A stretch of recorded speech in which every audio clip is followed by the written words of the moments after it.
94 में वो रिटायर हो गए थे और 1960 में उन्होंने लद्दाख के अंदर में एक एस्टेब्लिशमेंट बनाया था जिसका आज के नाम है defence institute of high altitude research.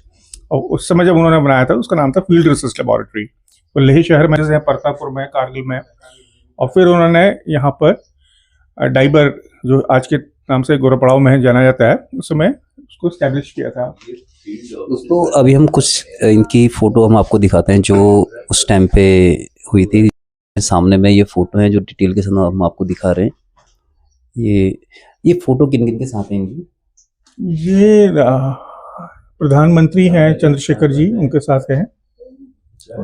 ये प्रोफेसर राजा रमन्ना, जिनकी नेतृत्व में पहला न्यूक्लियर एक्सप्लोजन पोखरण में हुआ था, जो कि उस समय निदेशक थे भाभा एटॉमिक रिसर्च सेंटर, निदेशक DRDO बने और साइंटिफिक एडवाइजर टू रक्षा मंत्री और director to Indian Institute of Sciences at Bangalore, और पद्मश्री, पद्म भूषण और पद्म विभूषण से इनको सम्मानित किया गया है भारत सरकार द्वारा। साथ में केसी पंत रक्षा राज्य मंत्री जी के साथ पिताजी हैं। ये रमन्ना साहब के साथ ही हैं। मतलब पिताजी जो है आपके, उन्होंने मतलब सेवा देश को पूरी दी है जो देखने को मिलती है हमें। ये सबसे लेफ्ट में प्रोफेसर राजा रमन्ना, ये सॉरी लेफ्ट में है प्रोफेसर बोसी सेन, ये पद्म विभूषण थे। और अल्मोड़ा में जो इंस्टीट्यूट है विवेकानंद पर्वतीय कृषि अनुसंधान संस्थान जी, उसके ये फाउंडर है। फिर पिताजी की एक फोटो है Sarvepalli Radhakrishnan, president of India के साथ में जी। और ये 1984 में स्वर्गीय इंदिरा गांधी जी द्वारा scientist of the year award इनको दिया गया था। कहते हैं पहाड़ में कुछ नहीं हो सकता है, यानी या के निहन ये विल हम छोड़बे अपन नौकरी करने है। अगर उनसे ये पूछो कि आखिर पहाड़ में तुम क्यों चाचा, तो जवाब नहीं दे पाते क्योंकि पहाड़ वहाँ के प्राकृतिक संसाधन है जी, उसके बारे में वो अनभिज्ञ है। बिल्कुल। हमारे पास क्या है, हमारे पास प्रकृति से दिया हुआ सूरज की रोशनी है, हमारे पास जमीन है, हमारे पास हवा है, हमारे पास नदियां हैं, हमारे पास वनस्पति हैं, भंडार है। ये सारी चीजें होने के उपरांत भी हम ये कहते हैं, अब ये पूछो कि आप क्या चाहते थे जी, तो आंसर नहीं। अब एक छोटी सी बात है, इंडस्ट्री डिपार्टमेंट कहता है कि पहाड़ में कोई इंडस्ट्री चढ़ नहीं सकती है, यानी वहाँ के एक्सपर्ट लोग भी हैं पहाड़ में कोई इंडस्ट्री, लेकिन पहाड़ की क्या इंडस्ट्री होनी चाहिए उनका स्वरूप नहीं है। जैसे वूल है, वूल की इंडस्ट्री हो सकती है, हमारे यहाँ ये गौ के संबंधी ये हो सकता है, डेयरी इंडस्ट्री, फिशरी इंडस्ट्री हो सकती है। छोटे ऐसे रोजगार हैं जो मतलब पहुंचाए नहीं जा रहे हैं, लेकिन पता भी नहीं लोगों को। आज के दिन में वर्ल्ड में इतनी रिक्वायरमेंट है कि उत्तराखंड हम सब पहाड़ से सप्लाई कर सकते हैं जी। लेकिन दुख की बात यह है कि उसका विजन कि क्या होना चाहिए, क्या उपलब्ध है और इन संसाधनों का कैसे उपयोग करें, इसमें एक बड़ी अंडरस्टैंडिंग। अपने अच्छे मकानों को, पारंपरिक घरों को छोड़ के लोग छोटी नौकरी के लिए और भाग रहे हैं, इधर से उधर बाहर जा रहे हैं, और नौकरी इतनी है मिलती नहीं मिलती है। उद्यम मिल सकता है, उद्यम में बसती लक्ष्मी, उद्यम करने वाले आदमी में रोजगार की कमी नहीं होती है, लेकिन हम उस कॉन्सेप्ट को वहां पर लाइन है तो डेवलपमेंट कैसे होगा? तो को अगर सस्टेनेबल बनाना है तो हमें यहाँ के संसाधन के लिए एक इंटीग्रेटेड डेवलपमेंट सिस्टम डिजाइन करना, जिसमें पहाड़ के सारे लोग जो है उनका योगदान ज्यादा हो और उनकी ट्रेनिंग उस किस्म से हो जिसमें वो लोग सक्षम हो। हमारे यहाँ जैसे कारीगर थे, कारीगर हर छोटे घरों में भी कार्विंग वगैरह होते थे। तांबे का कारोबार था, थुलमे और कपड़ा बनाने का उद्योग था। आज वो सारी चीजें मिसिंग है, तो पलायन तो होना ही है। जब तक हम उस बात को एड्रेस नहीं करेंगे, पहाड़ के सिस्टम की जो प्रकृति से मिली हुई संसाधन है उसका उपयोग ढंग से नहीं है, तो पलायन होगा ही, होना है। और पलायन को रोकने के लिए फिर कई तरकीबें हैं। बहुत जरूरी नहीं है कि ऐसे गांव में जैसे 200-500 लोग हैं वहां हर घर में, हर गांव में सड़क बनाए। कितने दफे आदमी शहर आता है, आप रोडवेज बना दीजिए, सड़क का खर्चा कम होगा, आदमियों की आवत जावत। अब अपने सड़क बजट नहीं है और लैंडस्लाइड होता, तो ये प्लानिंग कॉन्सेप्ट पहाड़ के लिए जो होना चाहिए वो अभी भी हमारे उसमें नहीं है। इस वजह से है, हाँ, पहाड़ में बेरोजगारी का तो सबसे बड़ा तो ये भी है ना कि पब्लिक भी जागरूक होना नहीं चाह रही है।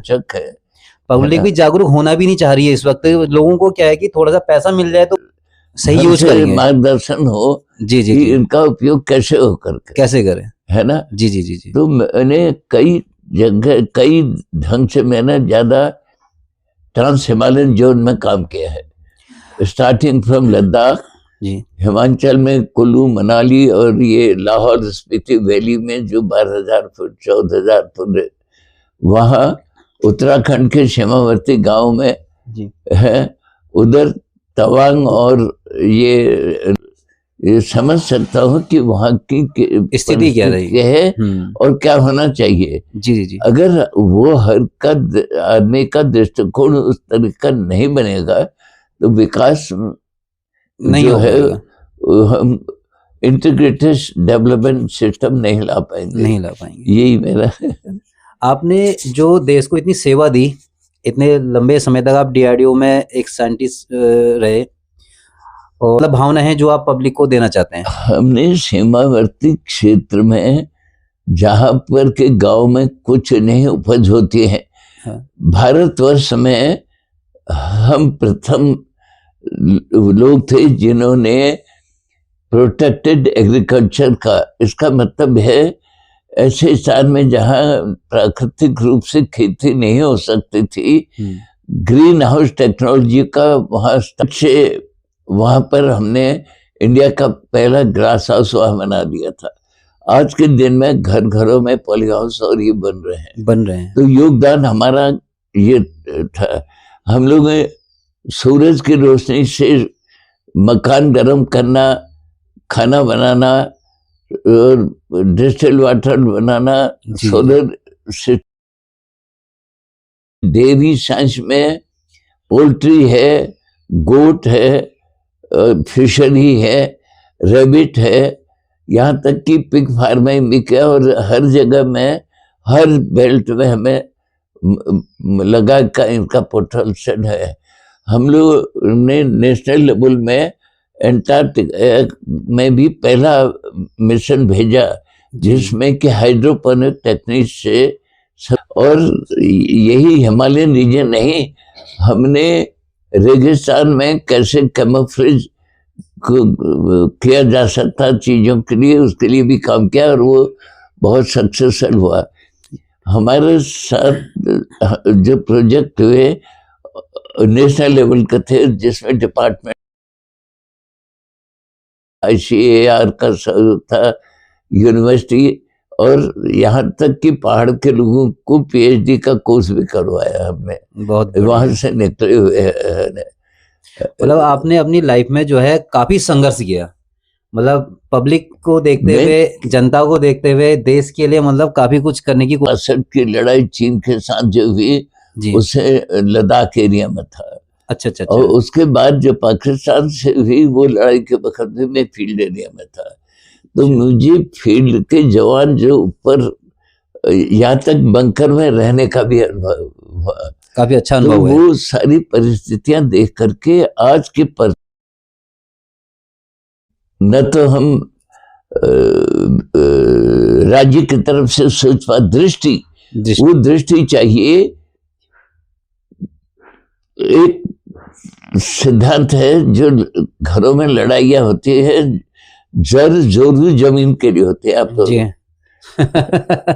जर लड़ाई ये के विल हो। हाँ। और पहाड़ में अगर जमीन आपसे छुड़वा ली, आपका परिवार का विच्छेद हो गया जी, तो वहां फिर क्या बता, उसको रोकने वाला कौन है? कोई नहीं है। फ्रंट लाइन के लोग अगर जो उनकी पहली पंक्ति की रक्षा कर सकते हैं, जी, अगर वही वहां पर नहीं रखे तो आपके रक्षा कौन करेगा? सही बात फिर है, सही केवल बात है। आपसे बात करके काफी अच्छा लगा, और मतलब काफी अच्छा एक्सपीरियंस जो हम टीवी और उसमें सुनते हैं ना, आज लाइव सुनने को मिल रहा है ना, तो मतलब एक अलग अनुभव मिल रहा है। मुझे आपके जैसे यंग लोगों से जी जी मिलने का बहुत आनंद आता है। मैं और मैं ये समझता हूँ कि जो नॉलेज है, जी जी हमने वो काम किए जो कि नॉर्मली ने आशियार में नई नई वैरायटी निकाली। जी जी जी मशरूम की कई हमारा। जी जी जी और एक साइंटिस्ट को तो पहली दफे एग्रीकल्चर में, डिफेंस में भी पद्मश्री मिला।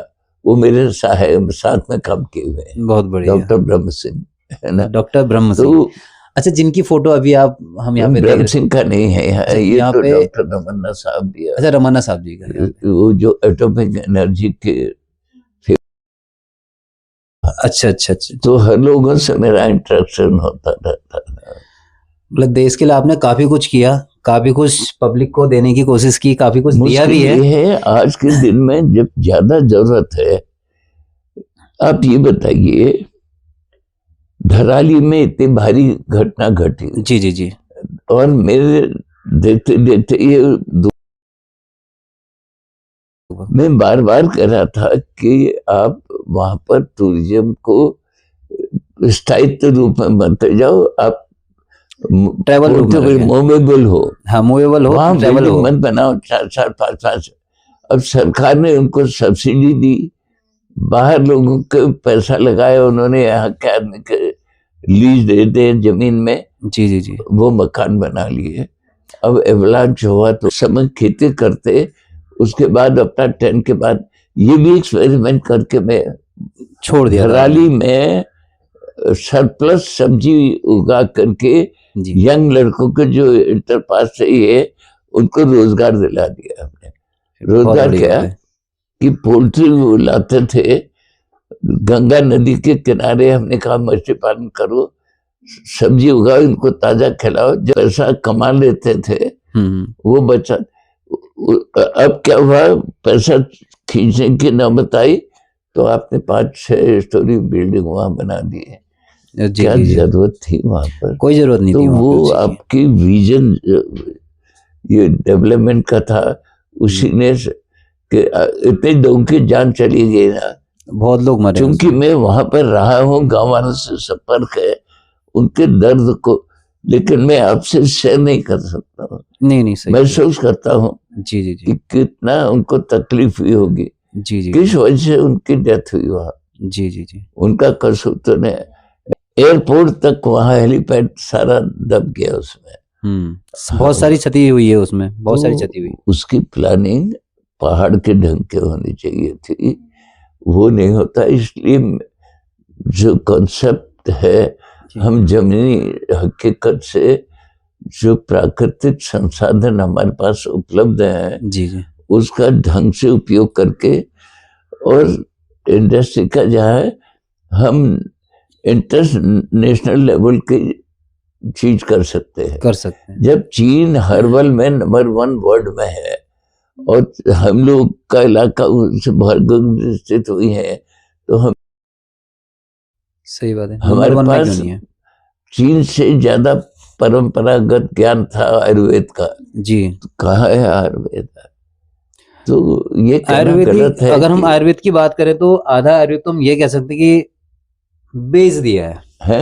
आधा आयुर्वेद तो हमने खुद ही बेच दिया है, हम खुद ही जीरो हो गए हैं। अरे वो अभी तो ऐसा ना, आने वाले समय में तो मैं देखता हूँ कि शायद जो बचा है वो भी शायद ना मिले अब हमें। हमने तो फिर भी बहुत कुछ प्रकृति से सीखा देखा, हमारी जनरेशन अब इतना नहीं देख सकती आगे, क्योंकि कुछ बचा ही नहीं। अभी हालत ये है कि जो ये घुसपैठिए हमारे घर में बैठ गए हैं ना, सही बात है। पटवारी अगर गलत वो दे दे, वेरिफिकेशन कर दे, वो तो प्रेसिडेंट, पटवारी ने जो लिखा प्रेसिडेंट उसी में ऑर्डर दे देगा, वो इतनी पावर है है जी। लेकिन अगर खेल वहीं पर गड़बड़ हो तो ऊपर वाला क्या कर, कुछ नहीं कर सकता। मतलब चीजें नीचे से ही शुरू होती हैं खराब होनी, ऊपर वाले का तो सीधा है कि साइन करना और आगे बढ़ा। हाँ। नहीं, आपने मतलब काफी कुछ। फैमिली का ऐसा है, हम लोग चंपावत के रहने वाले थे। जी। चंद राजा के वक्त जब राजधानी आई तो अल्मोड़ा आए जी। अल्मोड़ा में भी धनिया बनाया, लेकिन कोट के जहां उनका किला था उसी के नीचे बना। जी। चंद राजा के वक्त में उनके एडवाइजर रहे। उसके बाद ब्रिटिश काल आया तो हमारे दादा लोग जो थे सर रैमजे के राइट हैंड थे। जी। तो उन दिनों उनको सदर अमीन बोला जाता था। अच्छा। तो रैमजे के जितने बड़े फैसले थे हमारे दादा के लिए आए थे। कांग्रेस का जमाना है, पंडित पंत वगैरह हमारी फैमिली, लेकिन सवाल ये है वो विकास की धारा जो बहने थी वो नहीं है। यही है विकास। तो ऐसा लगता है कि विकास गायब ही हो गया इस टाइम में, तो विकास के नाम में तो जीरो कर दिया। थैंक यू, आपसे बात करके बहुत अच्छा लगा हमें।